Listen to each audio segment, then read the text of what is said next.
umaga po ng February 11, 2025. Sa ngayon po ay lumayo na ang isang sama ng panahon na nabuo sa kanluran ng Palawan kahapon na tinawag na Invest 93W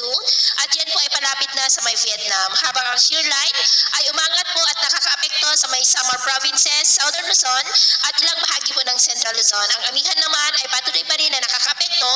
dito po sa Northern Luzon at mayroon pong intertropical convergence zone na nag-i-extend sa may south of Mindanao. At sa atin pong long range forecast, maliban sa mga pag-ulan na patuloy pa rin natin na mararanasan dulot ng mga weather system, ay wala naman pong bagyo na namamataan na tatawid sa ating kalupaan for the next 2 weeks. At sa lagay po ng ating panahon, ngayong madaling araw ay may malalakas na mga pag-ulan na sa may Bicol Region, Calabarzon, Mindoro Provinces, ilang bahagi ng Metro Manila at may mga isolated rains sa ilang bahagi ng Central Luzon, lalo na sa may southern part, Cagayan Valley, lalo sa Silangan, ilang bahagi ng Cordillera, Eastern Samar, ilang bahagi ng Leyte, Davao Region, Sulu Archipelago at Zamboanga. At mamaya po ay sisikat pa rin ang araw sa mas malaking bahagi ng bansa pero may chance pa rin ng mga cloudy skies with isolated rains sa may Calabarzon, Bicol Region, Metro Manila, ilang bahagi ng Central Luzon, Marinduque, Mindoro Provinces,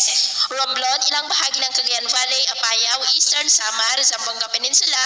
at ilang bahagi po ng Davao Region at Sulu Archipelago. At mamayang hapon, posible pa rin ang cloudy skies with isolated rains sa may Central Luzon, Metro Manila, Cagayan Valley, ilang bahagi ng Cordillera, Bicol Region, Mimaropa, Samar Provinces, Sulu Archipelago,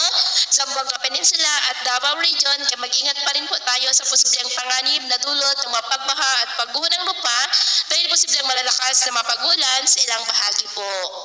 At sa atin naman pong mga baybayin, maalon po ngayon sa buong kanlurang baybayin ng Luzon, silangang baybayin ng Luzon,